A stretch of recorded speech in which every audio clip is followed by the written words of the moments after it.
Bismillahirrahmanirrahim. Assalamualaikum warahmatullahi wabarakatuh. Alhamdulillahilladzi an'ama alaina bi ni'matil imani wal islam. Wassalatu wassalamu ala nabiyyina wa habibina wa syafi'ina wa maulana Muhammadin sayyidil anam wa ala alihi wa sahbihi wa azwajihi wa atba'ihi alladhina hum yanabi'ul ulumi wal hikam. Wa qala Allah ta'ala fil Qur'anil azim, wa man ahsanu qawlan mimman da'a ila Allah wa 'amila salihan wa qala innani minal muslimin. Sadaqallahul azim wa ballagha rasuluhul karim wa nahnu ala dhalika minasyahidin wa syakirin walhamdulillahi rabbil alamin. Wa ba'du. Alhamdulillah, syukur kehadirat Allah, salawat dan salam kepada Rasulullah, keluarga dan sahabat-sahabat beliau sekalian, dan guru-guru kita baik yang masih hidup ataupun yang sudah berpulang ke rahmatullah. Hadirin dan hadirat jamaah salat maghrib, salat isya dan pengajian yang dirahmati Allah, kita dapat berhadir dan kembali melanjutkan pengajian pada malam yang berbahagia ini, yaitu jadwal kita di malam Jumat, dan masih pembahasan kita tentang hukum terkait dengan azan dan iqamat. Sampai pada pertemuan yang lalu ada dua waktu salat yang pada waktu tersebut azannya disunnatkan dua kali. Yang pertama, salat subuh berlaku secara mutlak. Azan yang pertama setelah terbit fajar, azan yang kedua sebelumnya sejak dari lewat tengah malam. Yang kedua adalah waktu Jumat, disunnatkan dua kali azan. Azan yang pertama ketika masuk waktu, dan azan yang kedua ketika khatib sudah naik di atas mimbar.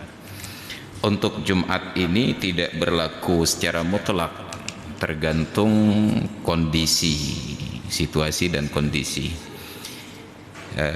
Kata Sayyid Abu Bakar Syata bahwa sunnat azan dua kali itu indal hajati fastihbabuhu indal hajah. Disunnatkan azan dua kali pada hari Jumat untuk salat Jumat apabila ada hajat. Mana contoh hajat tersebut? Ka'an tawaqqafa huduruhum alaihi. Misalnya jemaah yang akan menghadiri salat Jumat tidak datang ke masjid kecuali karena mendengarkan azan. Dan seharusnya memang demikian pada selain salat Jumat. Pada selain salat Jumat kita datang ke masjid untuk salat karena mendengarkan azan. Jadi bukan datang ke masjid untuk mendengarkan azan. Karena mendengarkan azan maka kita datang ke masjid. Sebab bila dibalik nanti terjadi mafasid yang lain. Misal kita di malam Jumat seperti ini ada pengajian yang mungkin karena satu dan lain hal pengajian ini perlu dilanjutkan tambahan waktu sedikit lagi, sekitar 5 sampai 10-15 menit. Bahkan di beberapa masjid itu berlanjut setengah jam sampai dengan 1 jam. Kalaulah bukan karena orang datang ke masjid untuk mendengar azan, maka sungguh pembelajaran itu nyaman saja, jemaah mendengar nyaman, ustadz yang menyampaikan materi nyaman. Namun karena ada persepsi selama ini jam 7.30 sudah masuk waktu Isya, maka orang yang berlalu lalang melihat jam sudah jam 7.30, melihat masjid terdekat, berhenti masuk ke dalam. Masuklah jemaah itu misalnya ke masjid kita di malam ini, mereka sudah menghitung-hitung waktu. Menghitung-hitung itu bahasa di sini, kami di Chat Keeng menyatakannya mengkalkulasi waktu. Lebih keren betul. Gaji letak bergahabau dan dengar baik mupomen. Dikalkulasi waktu 19.30 azan, selang 5 sampai 10 menit qamat, untuk salat 5 sampai 10 menit selesai, berarti sekitar jam 19.50 sudah keluar dari masjid melanjutkan aktivitas. Ternyata 19.30 berkumandang azan, kita masih lanjut 19.40. Jemaah yang bukan jemaah tetap itu berdiri menanti di belakang. Bapak-bapak tidak melihat karena nggak ada spion. Saya melihat dari depan, nyopo tapi timang lanjut surah karap selesai baca atau tapi laju karena jemaah sudah hadir. Nah, hal-hal seperti inilah yang menjadi masalah ketika ada orang datang ke masjid untuk mendengar azan, bukan karena azan dia datang ke masjid. Kecuali hari Jumat. Hari Jumat walaupun ayatnya berbicara kalau sudah diseru untuk salat pada hari Jumat maka bersegeralah untuk mengingat Allah. Idza nudiya lis-salati min yaumil jumu'ah fas'au ila dzikrillah. Kalau melihat terjemahan ayat ini secara harfiah, kita tidak datang ke masjid lebih dahulu. Secara harfiah arti ayat tersebut, ya ayyuhalladzina amanu, wahai orang-orang yang beriman, idza nudiya lis-salati min yaumil jumu'ah, apabila diserukan untuk menunaikan salat pada hari Jumat, fas'au ila dzikrillah, maka bersegeralah untuk mengingat Allah. Pertanyaannya, kapan bersegera datang ke masjid? Apabila sudah diseru. Artinya kalau belum diseru nggak perlu datang dulu. Itu secara harfiah mana ayat, tetapi berubah pada praktek karena ada hadis Nabi yang mempromosikan orang yang datang ke masjid untuk salat Jumat di waktu yang pertama mendapatkan fadilah seperti orang yang berkorban seekor unta. Di waktu yang kedua seperti orang yang berkorban seekor sapi. Di waktu yang ketiga seperti orang yang berkorban seekor kambing. Kemudian seperti pahala orang bersedekah seekor burung, ayam, sampai kepada sebutir telur. Ya, bagi kita dapat telur puyuh saja sudah alhamdulillah. Bukaji nak teruk Jumat uronya. Hadis ini justru mempromosikan bukan datang ke masjid mendengarkan azan, tetapi sejak dari subuh berada di masjid, tidak keluar-keluar lagi sampai selesai Jumat. Jadi karena praktek di zaman itu mereka sudah di masjid sedari subuh, belum mencari nafkah, ayat itu melanjutkan, fa idza qudiyatis salatu fantashiru fil ard. Apabila telah selesai ditunaikan salat Jumat, maka bertebaranlah kalian di muka bumi. Jadi bukan disuruh duduk berzikir, tapi begitu selesai berpencar. Untuk apa? Mencari karunia Tuhan. Fa idza qudiyatis salatu fantashiru fil ard wabtaghu min fadlillah. Carilah sebahagian dari karunia Allah. Memeratip janji. Kapan zikirnya? Wadhkurullah, sambil mencari nafkah bisa berzikir kepada Allah. Zikir tidak harus sambil duduk di masjid, bisa sambil berniaga. Tapi orang yang berniaga tidak boleh sambil duduk dalam masjid. Nya yang hanya balik. Nya daripada tertebit mita rezeki tengku tirang temratib lebih gat temekat tirang temratib dalam masjid. Nya jadi balik. Kenapa? Karena di dalam masjid tidak boleh ada transaksi bisnis. Dulunya Nabi ingatkan para sahabat, idza ra'aitum man ba'a wa yabta'a fil masjid, apabila kalian melihat ada orang menjual dan orang membeli di dalam masjid, datangi orang tersebut dan katakan kepadanya, la arbahallahu tijarataka, semoga Allah Ta'ala tidak memberikan keuntungan pada bisnismu. Yang tadi je ke nah. Terlihat ada orang yang sedang transaksi, apalagi transaksi sekarang online ya, sambil duduk-duduk i'tikaf tu kalian-kalian barang bak Tokopedia, bak Lazada dan lain sebagainya. Tak begah juga la arbahallahu tijarataka. Apa doanya nengku? Dia tidak tahu artinya. Orang Arab paham artinya la arbahallahu tijarataka, semoga Allah tidak memberikan keuntungan pada transaksimu, pada bisnismu. Itu anjuran Nabi. Jadi untuk berzikir boleh sambil berjualan. Untuk berjualan tidak boleh di dalam masjid walaupun sambil berzikir. Bahkan di dalam masjid itu bukan hanya transaksi jual beli. Bertanya alamat tidak boleh di dalam masjid. Ada orang datang ke cat masjid ini mencari rumah Pak Kecik. Dijawab oleh warga cat masjid, kami enggak punya Pak Kecik, yang kami punya Ibu Kecik. Wah. Enggak ada bapaknya. Wah. Ya, yang kena risiko dan yang ragam. Ya, bagi orang perempuan apapun jabatan suami melekat sebagai jabatan istri. Ya, tapi bagi suami apapun jabatan istri, suami tetap apa adanya. Ya, jadi kalau suami jadi gubernur, istrinya menjadi ibu gubernur. Suaminya menjadi wali kota, istrinya menjadi ibu wali kota. Suami menjadi kecil, istri menjadi ibu kecil. Beda apabila istri menjadi gubernur, suaminya tidak menjadi bapak gubernur. Ya, istri menjadi wali kota, suami tidak menjadi bapak wali kota. Dulu Pak Amir sekian lama Ibu Eliza jadi wali kota, enggak pernah beliau diberi penghormatan sebagai yang terhormat kepada bapak wali kota Banda Aceh. Demikian pula istri jadi kecil, suami tidak langsung menjadi bapak kecil. Ya, itulah ruginya bagi kita yang laki-laki. Gimana begat mah? Ya, tidak diizinkan. Jadi datanglah orang kemari mencari alamat ibu kecil. Karena di luar orang beraktivitas lalu lalang, tidak ada yang berhenti untuk ditanyakan. Terlihatlah ada orang sedang duduk i'tikaf di dalam masjid. Datang kemari. Assalamualaikum. Waalaikumsalam. Kena temanyong tengku rumah Pak Kecik Pat.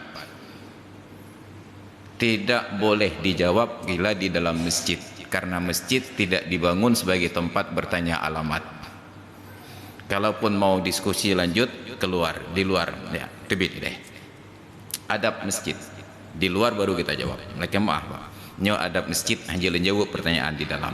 Karena Anda datang sebagai tamu, agar tidak terkesan kami warga cat masjid ini sebagai warga yang sombong dan angkuh, saya ajak Anda keluar. Dijawab, nya rumah Pak Kecik, netebit, wait belah unden, wait belah wi, wait unden, belah wi, sampai memang rengan. Nya baru menumpuk rumah Pak Kecik. Ya. Ini adab di dalam Islam, tidak boleh masjid dijadikan sebagai tempat bertanya alamat. Maka termasuk salah satu perilaku buruk yang dicela di dalam Islam, duduk-duduk nongkrong di dalam masjid berbicara tentang perkara dunia. Betapa sering kita lihat ada orang begitu selesai salat Isya, Zuhur, duduk cari tiang-tiang masjid, kibam lalu lagu engkot, berbicara tentang dunia di dalam masjid. Itu tidak diizinkan. Itu menjadi salah satu penyebab beratnya timbangan di akhirat nanti untuk nauzubillah masuk ke dalam neraka. Jadi kalau ingin nongkrong diskusi, sudah disediakan ruang di luar di pekarangan. Itu silahkan di pekarangan luar untuk berdiskusi. Ini untuk menjaga adab. Makanya hari Jumat apabila diserukan untuk menunaikan salat pada hari Jumat, bersegeralah untuk mengingat Allah dan tinggalkan jual beli. Kapan berzikir? Kalau sudah selesai salat, bertebaran di muka bumi, carilah karunia Allah dan berzikirlah kepada Allah. Abdullah bin Abbas, sepupu Rasulullah, beliau amalkan ayat ini secara harfiah. Begitu selesai salam imam dari salat Jumat, beliau juga salam, langsung bangkit dari tempat duduknya, keluar dari masjid menuju pasar. Bagaimana mungkin? Mungkin saja karena pasar Madinah di sekitar masjid. Masjid berada di tengah pasar Madinah. Sedangkan kita yang di Masjid Al-A'la enggak mungkin jalan kaki ke pasar. Pasar terdekat di Lumbata, di Batoh. Apalagi kalau sempat ke Penayung atau Lam Dingin. Maka ini bahagian dari pengajaran Islam. Tempat yang terburuk di muka bumi adalah pasar, tempat terbaik adalah masjid. Maka untuk menyeimbangkan keburukan dengan kebaikan, disunatkan masjid itu dari contoh praktek Rasulullah, posisinya ada di tengah-tengah pasar. Sedangkan kita sekarang berpikir kalau masjid di tengah pasar agak sedikit bising, tidak tenang untuk beribadah. Mulailah orang berinisiatif membangun masjid itu jauh dari keramaian agar tenang dan hening. Bangunlah masjid di tempat-tempat yang sunyi. Saking heningnya sampai tidak ada yang beribadah di sana. Anda saja bayangkan kalau Masjid Raya Baitur Rahman itu bukan di pusat pasar Aceh, itu hanya satu saf terisi, apalagi saf sepanjang itu. Tapi karena berada di pusat pasar Aceh, maka orang mudah masuk ke dalam masjid. Kalaulah masjid selalu dibangun jauh dari pasar, maka orang datang ke masjid itu harus dengan niat khusus. Tidak bisa sambil melakukan aktivitas bisa menuju masjid. Dikeluarlah Ibnu Abbas, keliling-keliling pasar beberapa blok, balik lagi. Beberapa kali Jumat beliau praktekkan demikian. Sebagian sahabat itu kesal dan bertanya, "Wahai Ibnu Abbas, tidakkah engkau duduk sejenak untuk berzikir kepada Allah?" Apa kata beliau? Tidakkah kalian membaca firman Allah Ta'ala dalam surat Al-Jumu'ah, "Fa idza qudiyatis salatu fantashiru." Apabila telah selesai salat Jumat, maka bertebaranlah di muka bumi, bukan duduk-duduk di dalam masjid. Maka saya keluar untuk mengamalkan ayat itu. Begitu salam langsung keluar. Bertanyalah kita sekarang, lalu kenapa kita di masjid, di cat Masjid Al-A'la ini, di masjid-masjid yang lain di Aceh, justru setelah selesai sholat Jumat duduk wirid berlama-lama? Kenapa enggak mengikut mazhab Ibnu Abbas? Ingat, Ibnu Abbas tidak hanya sebatas berangkat ke pasar. Beliau keliling-keliling pasar, setelah kaki beliau berdebu, beliau kembali ke masjid untuk berzikir. Fantashiru fil ard wabtaghu min fadlillah wadhkurullah. Beliau ke pasar dulu untuk menjalankan makna ayat. Setelah berlumuran kaki beliau dengan debu, berlumuran itu kan dalam tanda kutip, karena biasa kalau disebut berlumuran itu konotasinya basah, melehop. Beliau kembali ke masjid berzikir. Kalau kita ajak umat Islam di Aceh di cat masjid seperti praktek Ibnu Abbas, begitu selesai salam dari salat Jumat langsung ke pasar, jalan. Tapi baru kembali ke masjid Jumat yang akan datang. Hanya kita alih. Itu pula masalah kita.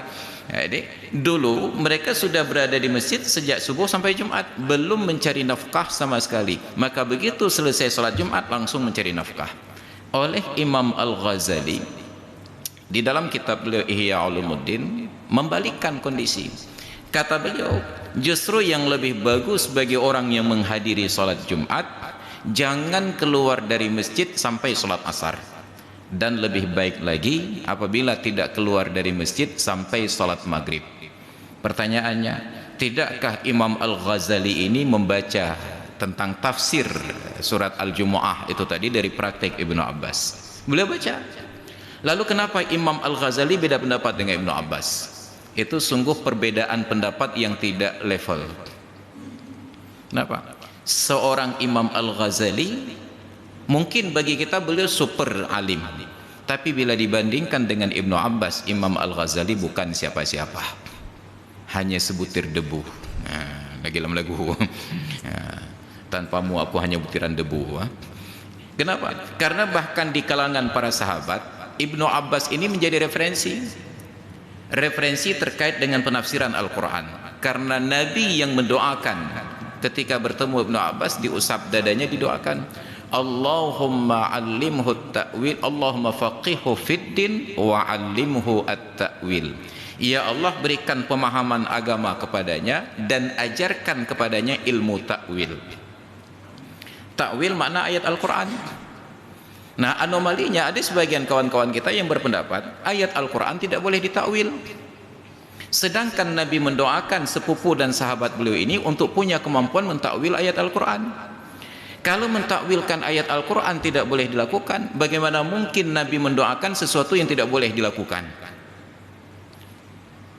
Ketika hadis ini kita ajukan kepada kawan-kawan kita yang menyatakan tidak boleh takwil ayat Al-Quran, khusus untuk takwil dalam hadis itu mereka takwil dengan arti tafsir, maka hilaf. Al-Quran tidak boleh ditakwil, hadis tidak boleh ditakwil, kecuali kalimat takwil di dalam hadis itu baru boleh takwil. Dimanapun tidak boleh merokok kecuali di tempat yang dilarang merokok, baru boleh merokok, maka hilaf.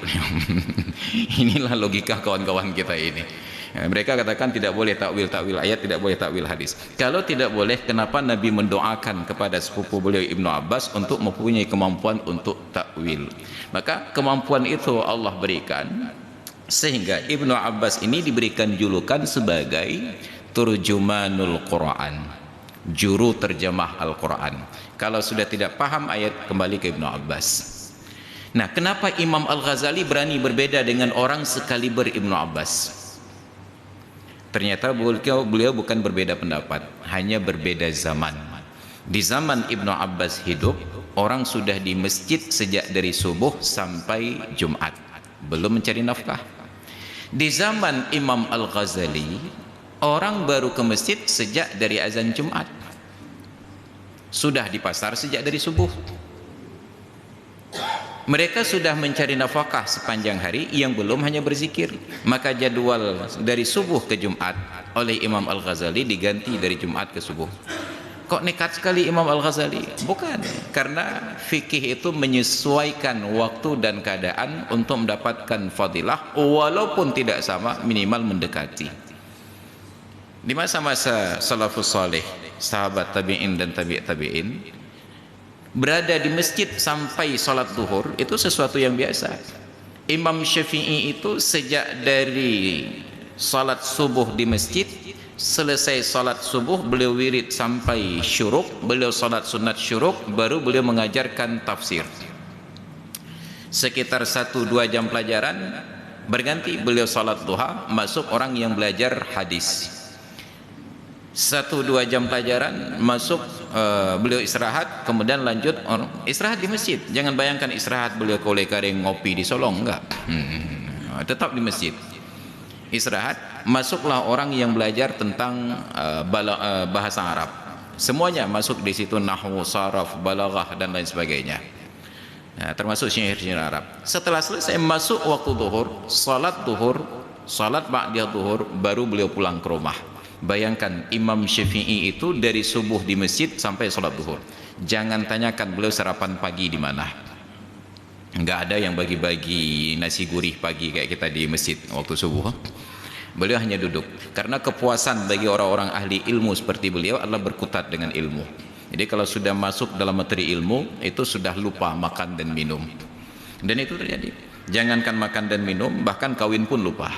Maka kalau ada di antara jemaah kita belum kawin, itu saking khusyuknya menuntut ilmu. Bekah nam kawin tengah fokus tak but. Itu jawaban positifnya. Dan saya dapati kasus kawan-kawan yang seperti ini. Ada orang-orang yang saking giatnya belajar sampai waktu makan itu dianggap gangguan. Saya dapati 2 orang kawan yang setiap waktu makan mereka langsung ambil kesimpulan minum promah. Kenapa? Karena belajar dari ilmu mantiq.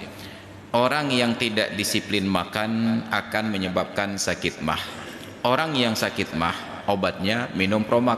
Jadi ketika mengambil natijah, had wasatnya itu dihilangkan. Had wasat itu yang berulang-ulang dalam sebutan. Maka diambillah kesimpulan, orang yang lapar makan, orang yang tidak disiplin makan, maka minum promah. Bahkan betakit mahli. Untuk waktu makan diganti dengan promah, saking rajinnya belajar. Sedangkan saya sejak dari pesantren sampai ke Mesir, yang teringat cuma waktu makan saja. Nyana saya khawatir makan ke semangat. Dulu kami ada 7 orang itu tinggal di asrama Madinatul Bu'us Al-Islamiyah di Abbasiyah. Saya termasuk Tengku Edi. Ada waktu itu Dr. Awaluz Zikri Jailani, kemudian ada Tengku Muhammad Adam, ada Zaklul Fitrian Jalal, sekarang ada di Madura, beliau kawin dengan anak kiai di Madura. Ada beberapa orang, 7 orang. Kawan-kawan ini demi memaksimalkan waktu untuk belajar, maka diajak buat kesepakatan, jangan masak setiap hari semua orang. Jadi 7 orang ini giliran. Hari ini giliran Ustaz Edi memasak. Itu 3 waktu, 1 waktu saja zuhur. Besok giliran saya. Jadi hanya 1 orang yang berpikir untuk masak 1 hari. Saya Giliran belajar berfikiran, truk waktu makan pun pikirannya pun ada golam ya. Kreativitas untuk memikirkan resep-resep tersebut. Ini contoh sederhana. Ada orang-orang yang karena kesibukannya kepada ilmu sampai lupa makan. Kita saking sibuk berfikir tentang makan sampai lupa ilmu. Mamata ala hubbihi nala kullal matlabi. Jadi bergeserlah. Maka kata Imam Al-Ghazali, orang yang tidak sempat lagi untuk i'tikaf di masjid di waktu pagi, ganti i'tikaf pagi itu dari sejak Jumat sampai dengan terbenam matahari. Itu perbedaan fadilah. Jadi kalau sekarang ini agak sedikit sulit bagi kita untuk mempraktekkan kedua-duanya, mulai dari i'tikaf sejak subuh sampai Jumat tidak mungkin karena masuk kantor, setelah Jumat sampai maghrib pun tidak mungkin karena masuk kantor lagi. Padahal sangat dimungkinkan apabila pemimpin kita di Aceh ini sedikit mau bersikap lunak dan iba terhadap warganya, mulai dari dunia sampai akhirat. Dari jatah kerja seharusnya 5 hari sepekan menjadi 6 hari sepekan. Tentu hari Jumat jam 11 sudah boleh pulang dan tidak masuk kantor lagi setelah salat Jumat. Coba tanyakan kepada para pegawai, warga mana yang datang ke kantor lagi setelah Jumat untuk pelayanan? Nyanbean masyarakat, jangankan pegawai yang bekerja, bahkan masyarakat yang ingin dilayani pun sudah malas datang ke kantor setelah salat duhur. Cuma tidak pernah dipikirkan oleh pemerintah. Makanya ke depan pilih saya jadi gubernur. Jekerakan apa yang menyamtai pikir cucu. Andai kata ada pegawai-pegawai yang barangkali gajinya tidak mencukupi untuk kebutuhan hidup sehari-hari, kalaulah sistem kerja 6 hari sepekan, pulang kantor waktu duhur, kecuali hari Jumat, maka sungguh kekurangan gaji bisa ditutupi dengan keterampilan beternak binatang, pelihara manok, pelihara kambing, pelihara itik. Setidak-tidaknya kalau dicemooh di kantor, Pak yang kehebatkah? Kita bisa jawab, pelihara ini ke manok na, itik na, kambing na, jawabannya. Ada yang bisa diandalkan. Tapi dengan sistem kerja 5 hari sepekan, masuk jam 8, pulang jam 5, sudah gaji tidak cukup, berternak pun tidak mampu. Kalaupun kita paksa untuk beternak binatang, bahkan binatang itu pun hanya bersuka cita di hari Sabtu dan hari Ahad. Tok 2 euronya itu memang buca euro. Hari yang lain mereka puasa. Sahur sekali diberi, buka puasa sekali lagi. Maka mbuk minaya ada. Maet nan menteng hai fikirlah awak duduk buat pejabatnya. Karena mereka sudah nyaman dengan gaji yang tinggi, lupa kepada yang di bawah-bawah itu yang tidak punya gaji ataupun yang tidak mencukupi kebutuhan gajinya. Ini kearifan di dalam Islam. Maka diajarkanlah untuk hari Jumat itu 2 kali azan. Itu indal hajah, ketika ada hajat. Terjadilah polemik beberapa waktu yang lalu karena di Aceh terjadi polarisasi. Kalau di masjid itu azan Jumat 2 kali, berarti itu masjid Aswajah. Kalau azan Jumatnya 1 kali, itu masjid Wahabi. Jadi kalau ingin jadi masjid Aswabi, azannya harus 1,5 kali. Yang baru Aswabi barangkali. Nah, terjadi polarisasi. Padahal ketentuan azan Jumat 1 2 kali terkutip di dalam kitab Mazhab Syafi'i. Ini I'anatul Talibin, jilid yang pertama, halaman 232. Sunnat azan 2 kali indal hajah, ketika ada kebutuhan. Bila tidak ada kebutuhan, sungguh praktik Rasulullah, Abu Bakar dan Umar lebih baik daripada praktik Utsman, Ali dan orang-orang sesudahnya. Karena makin ke atas itu makin lebih baik. Tentulah praktik Rasulullah lebih baik daripada Abu Bakar, Umar, Utsman dan Ali. Tentulah praktik Rasulullah dan Abu Bakar lebih baik daripada Umar, Utsman dan Ali. Tentulah praktik Rasulullah, Abu Bakar, Umar dan itu lebih baik daripada Utsman dan Ali. Maka itu pula yang dijadikan oleh kawan-kawan kita sebagai hujah. Andai kata peringatan Maulid itu baik, sungguh lebih dahulu mereka yang melakukan. Lau kana khairan lasabaquna ilaihi. Maka pernyataan lau kana khairan lasabaquna ilaihi itu pun bid'ah karena tidak diucapkan oleh Rasulullah, Abu Bakar, Utsman dan Ali. Jadi waktu itu bid'ah gak perlu ada belum bid'ah. Wa illa, kalaulah bukan karena hajat, lakana al-iqtisaru 'ala al-ittiba'i afdal. Kalaulah bukan karena hajat, maka sungguh mencukupkan atas dasar 1 kali itu lebih bagus karena mengikuti Nabi. Nah, ada diskusi, perdebatan dulu terkait kasus di Masjid Raya. Ketika kalangan tradisional dari Dayah menuntut azan Jumat 2 kali, ada pihak yang tidak setuju, menyatakan untuk apa 2 kali? Nabi mentang tego, Abu Bakar tego, Sayyidina Umar tego.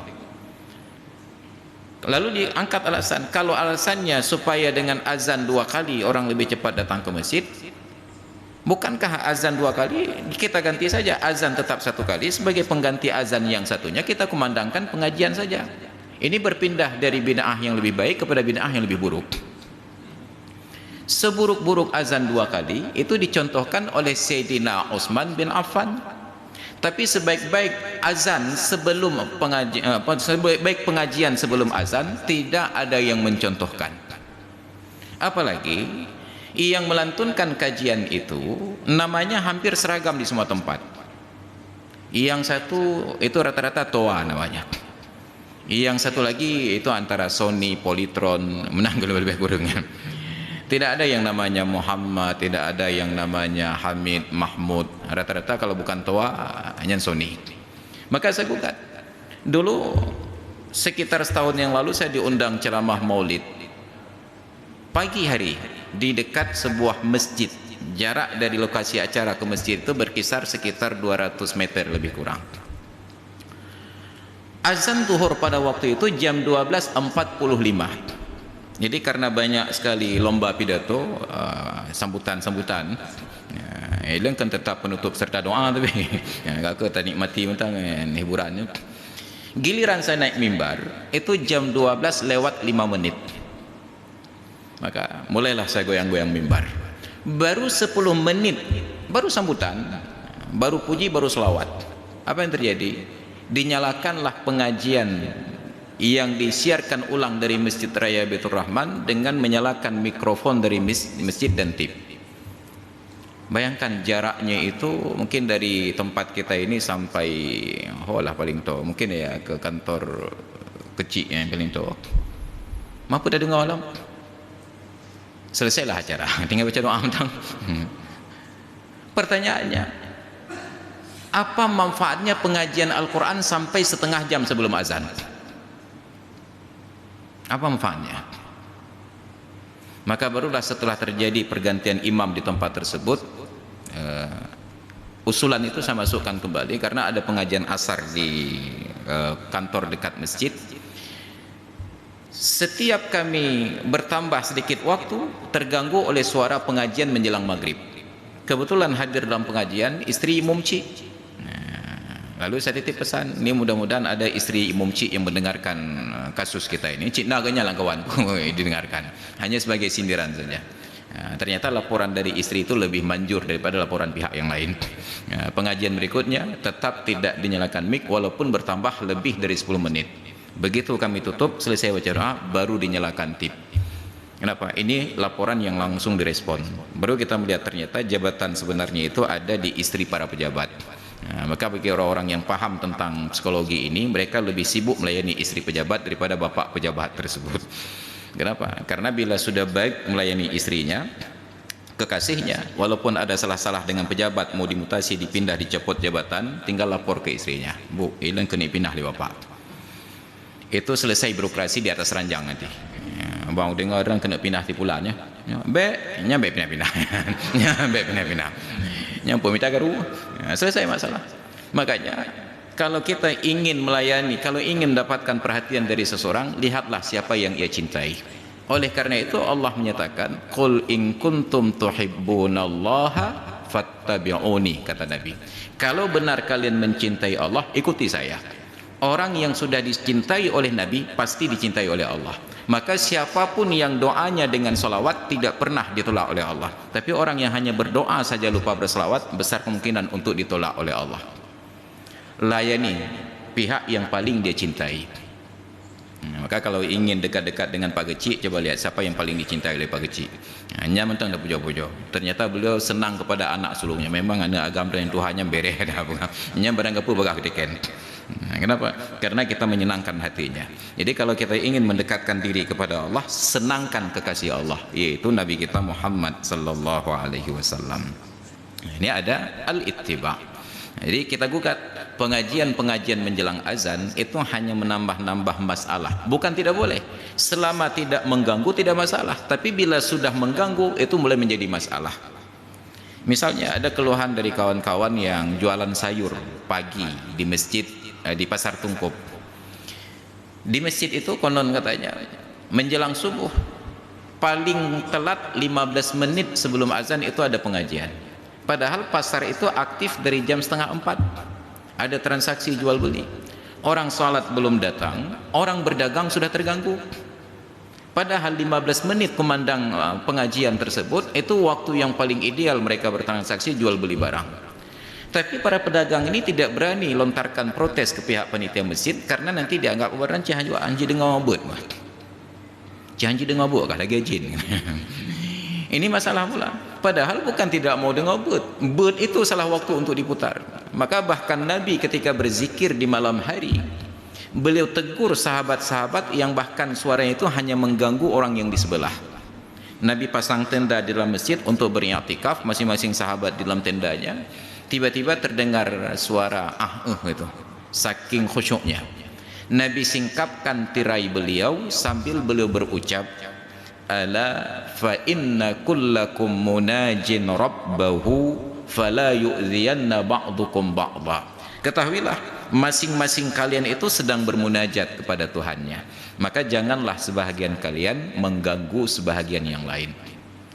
Bayangkan di seputar masjid kita ini para pegawai dan pekerja swasta yang sibuk mulai dari subuh beraktivitas, siang gak sempat istirahat, mau istirahat malam, tiba-tiba kita buat zikir dari jam 10 sampai jam 12 malam dengan suara yang menggelegar, pakai sound system, pakai mic lah.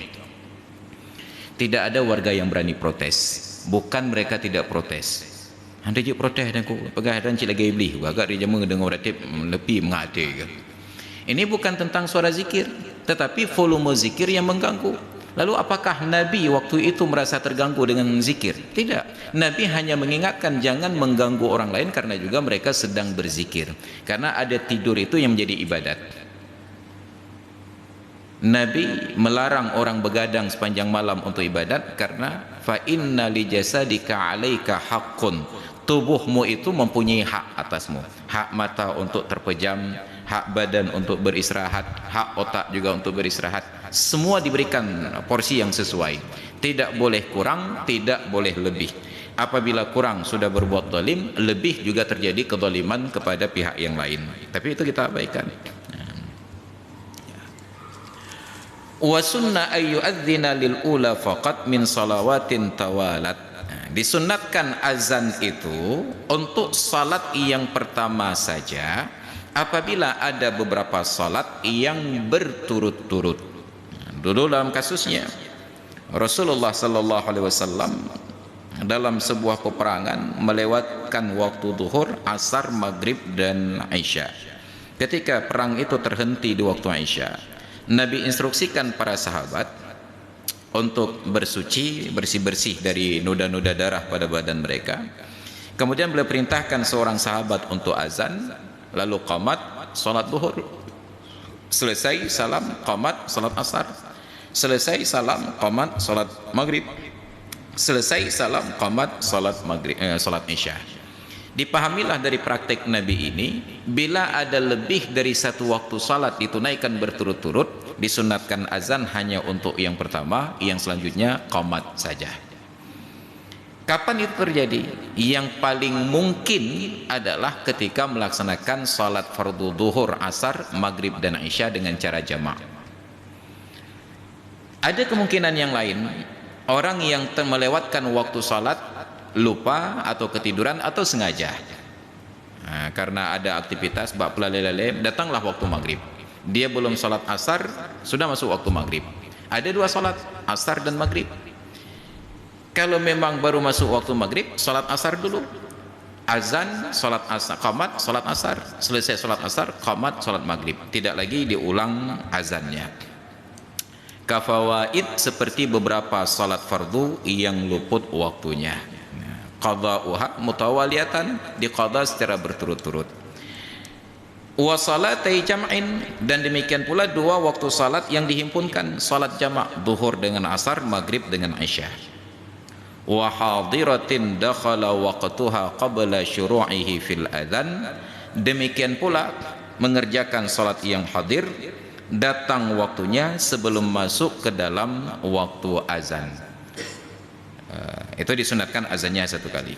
Wa yuqimu likullin min halil ittiba, dan dikumandangkan azan untuk setiap kali salat, dikumandangkan qamat untuk setiap kali azan, setiap kali salat tersebut, lil ittiba, karena mengikuti praktek dari Nabi kita Muhammad sallallahu alaihi wasallam.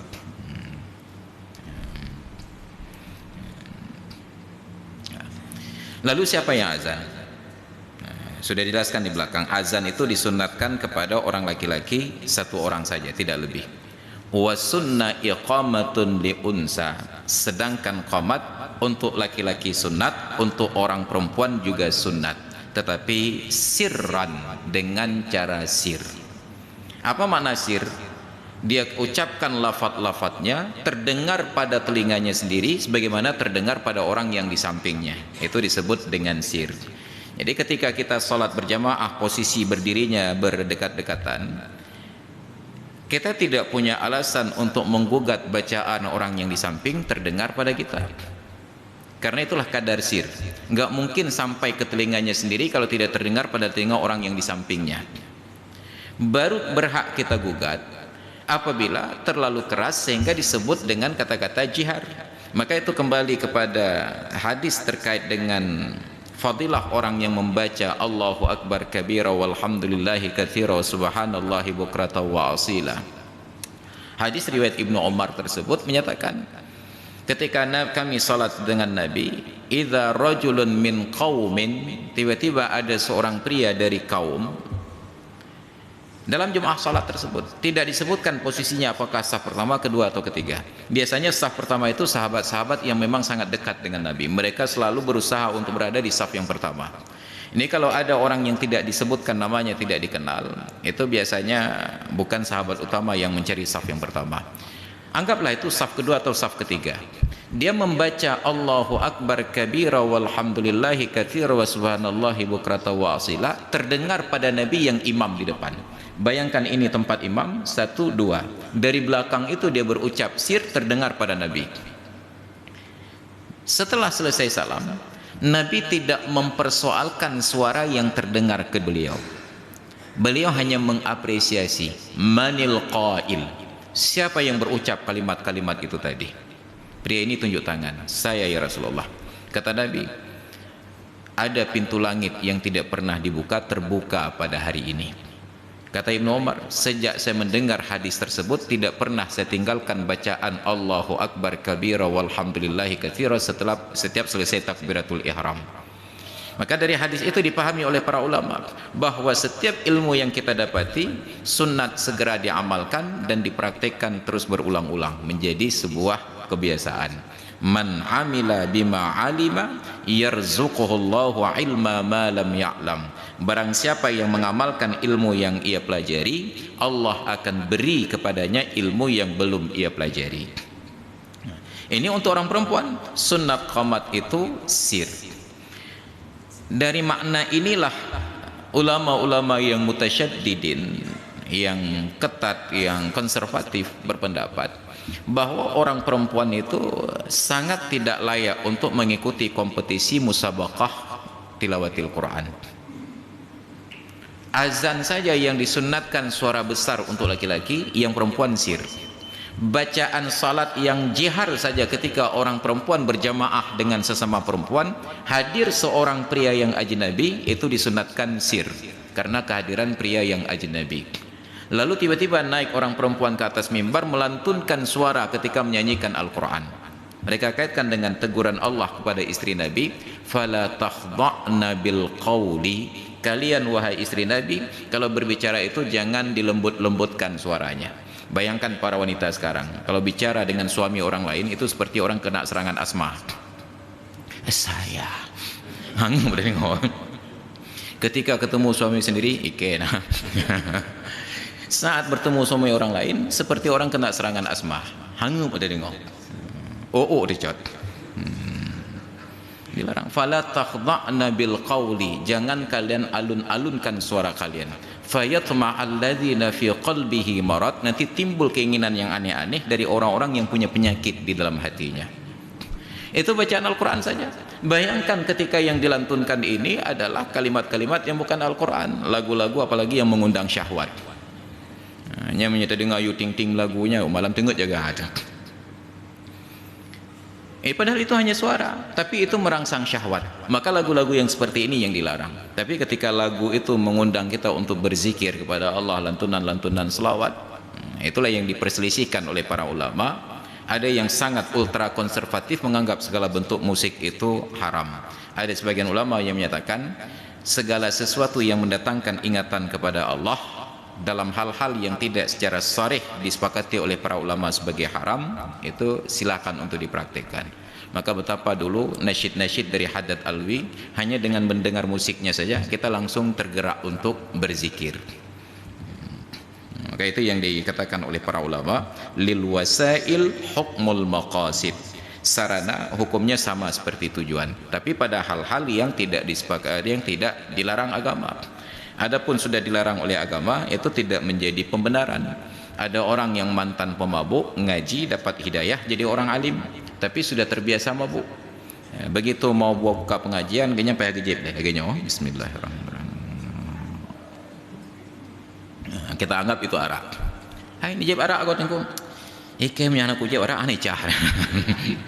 Maka jeb arak itu tidak menjadi pembenaran lil wasail hukmul maqasid. Saya kalau tidak minum arak enggak teler, enggak cas lewat, itu tidak boleh menjadi pembenaran, karena itu sesuatu yang di dalam agama sharih dinyatakan dilarang. Jadi disunatkan untuk orang perempuan qamat saja dengan suara yang sir. Wa khunsa, demikian pula untuk yang berstatus khunsa. Khunsa itu bukan bencong.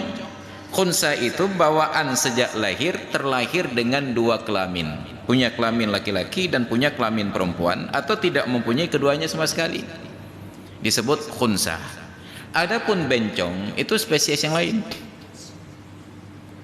Bencong itu laki-laki yang tidak nyaman dalam penampilan laki-laki. Bagi laki-laki tulen disebut bencong itu penghinaan, tapi bagi bencong-bencong ini disebut bencong itu dianggap pujian. Makanya bahasa mereka kenapa disebut bencong, karena mereka senang menambah ong-ong itu di ujung. Laki lekong maka banci jadi bencong. Tetap mereka tambah ong-ong itu sendiri. Mereka bangga dengan penampilannya. Kita disebut mencewek, marah WI. Mereka memang mencewek-cewekkan diri. Maka ini menjadi persoalan besar di dalam agama terkait dengan pelaksanaan syariat kita di Aceh. Di Aceh ini orang yang berzina dan berkhalwat itu dianggap pidana, tapi orang yang menolak takdir ini tidak dipidanakan. Maka bencong itu berkeliaran di Banda Aceh. Buka izin usaha, dapat izin usaha dari pejabat dan pemerintah. Padahal Nabi sudah terang menyatakan laknat untuk orang yang menolak takdir. La'anallahul mutasyabbihina minar rijali bin nisa wal mutasyabbihati minan nisa'i bir rijal. Allah Ta'ala melaknat untuk orang laki-laki yang menyerupakan diri seperti perempuan, dan sebagaimana Allah melaknat orang perempuan yang menyerupakan diri seperti laki-laki. Dari pernyataan inilah ulama-ulama kita dulu beranggapan bahwa pakai celana panjang bagi orang perempuan itu maksiat. Dari persepsi ulama kita dulu. Kenapa? Karena menurut mereka celana panjang pakaian laki-laki. Sehingga pada sebagian guru-guru kita yang agak ketat di bidang ini benci melihat orang perempuan yang pakai celana panjang. Padahal yang jadi masalah bukan celana panjang atau pakai rok. Ini pakaian laki-laki atau pakaian perempuan. Makanya di Arab itu baju kurung tidak dipersoalkan dipakai oleh orang laki-laki, karena ada model baju kurung untuk laki-laki, ada model baju kurung untuk perempuan. Nggak pernah istrinya pinjam baju suami, sebagaimana nggak pernah suami pinjam baju istri. Maka demikian pula celana panjang itu kalau memang khusus model orang perempuan, kita pun yang laki-laki walaupun sama ukuran dengan istri nggak pernah kita minta pinjam. Kenapa? Karena itu terlihat perempuan. Sebagaimana istri juga nggak pernah minta pinjam celana suami. Yang jadi masalah itu kalau ada model celana suami pakai memang layak dipakai oleh istri, itu nanti ada tasyabbuh birrijal. Tapi selama tidak ada makna tasyabuh tidak ada masalah. Apalagi kayak celana perempuan itu yang celana kulot, wah, lebar, tidak membentuk aurat, selesai. Maka ketika ada pihak-pihak yang melarang enggak boleh orang perempuan pakai celana panjang, kami dari pesantren sangat khawatir orang perempuan akan menuntut kalau begitu laki-laki enggak boleh pakai rok. Ini kamu tengku dayahnya kamu yang muda tapi itu rok, pakai kain sarung. Jadi ada kesalahan tentang persepsi. Jadi ada khunsa. Fa in adzanat lin nisa sirran lam yukrah. Tapi kalau ada orang perempuan kumandangkan azan dengan cara sir juga tidak dimakruhkan. Au jahran, atau ada orang perempuan kumandangkan azan secara jihar, haram hukumnya. Azan saja dikumandangkan oleh orang perempuan dengan jihar bisa menjadi haram karena ada lantunan irama itu tadi. Bayangkan ketika melantunkan lagu-lagu tersebut mengundang syahwat, itu menjadi masalah. Tapi tidak lagi kita anggap masalah karena itu sudah jamak orang yang melakukan, padahal tetap masalah. Ada aturan-aturan di dalam agama yang dilanggar, ya ketika mendengarkan lantunan suara tersebut itu saja sudah cukup untuk mengundang syahwat. Maka na'udzubillah, summa na'udzubillah. Baik hadirin dan hadirat sekalian yang dirahmati Allah, demikian kajian kita pada malam yang berbahagia ini. Mudah-mudahan menjadi ilmu yang bermanfaat. Wallahu a'lam bissawab wa ilaihil marji'una wal ma'ab. Hadanallahu wa yakum ajma'in. Assalamualaikum warahmatullahi wabarakatuh.